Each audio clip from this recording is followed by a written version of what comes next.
Well, I welcome the Supreme Court's ruling that an Act of Parliament is required in the House of Commons before the triggering of Article 50. I think that ruling is an indictment of a UK government that thought it could press ahead without any reference to Parliament whatsoever. So it's now vital that Parliament gets the chance to debate and decide upon not just the triggering of Article 50, but I think the terms of the negotiating position as well. And SNP MPs will seek to work with others to stop a hard Brexit in its tracks. When you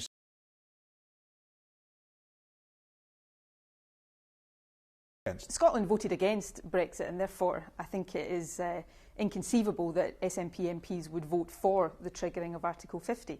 But I think it's important that the House of Commons and Parliament is involved not just in that narrow question of whether to trigger Article 50, but also in the terms of the negotiation. The Prime Minister set out last week a path towards the hardest of hard Brexits. I don't believe there's a majority for that in the House of Commons. I certainly don't believe there's a majority for that across the country. So this is an opportunity for the House of Commons to assert itself and to have a say not just on the narrow question, but on the broader terms of negotiation as well.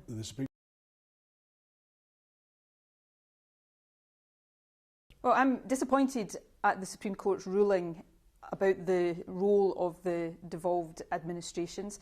And I think it raises a really important question for the UK government. After the Smith Commission following the independence referendum, they were at great pains to say that the Sewell Convention was to be embedded in legislation and therefore that it was taking on a more important role in the devolved arrangements. Now, what was the point of embedding it in legislation if it's not legally enforceable? I think that commitment from the UK government today has been shown to be not worth the paper it's written on.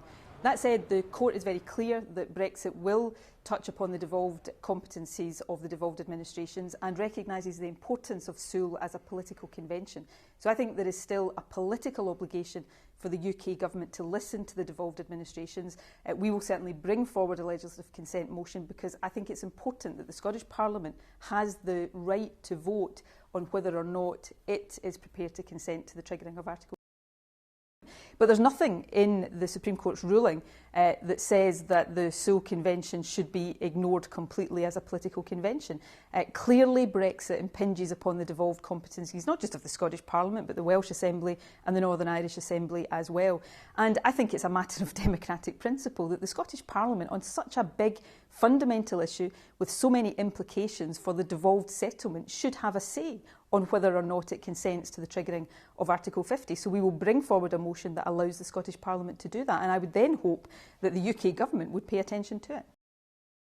Well, look, I have made very clear that that option is very, very much on the table, and as I've said before, I think with every day that passes right now, it's becoming clearer that Scotland's voice cannot and is not able to be heard within the UK on this question. That raises big issues. I have set down a path of a process of exhausting and exploring all options. I will continue to do that, but be in no doubt, I think the decision is looming for Scotland. Are we prepared to allow our future to be dictated by a Westminster government that's going down a path that I think the majority of people in Scotland do not want to go down, or are we going to take our future into our own hands?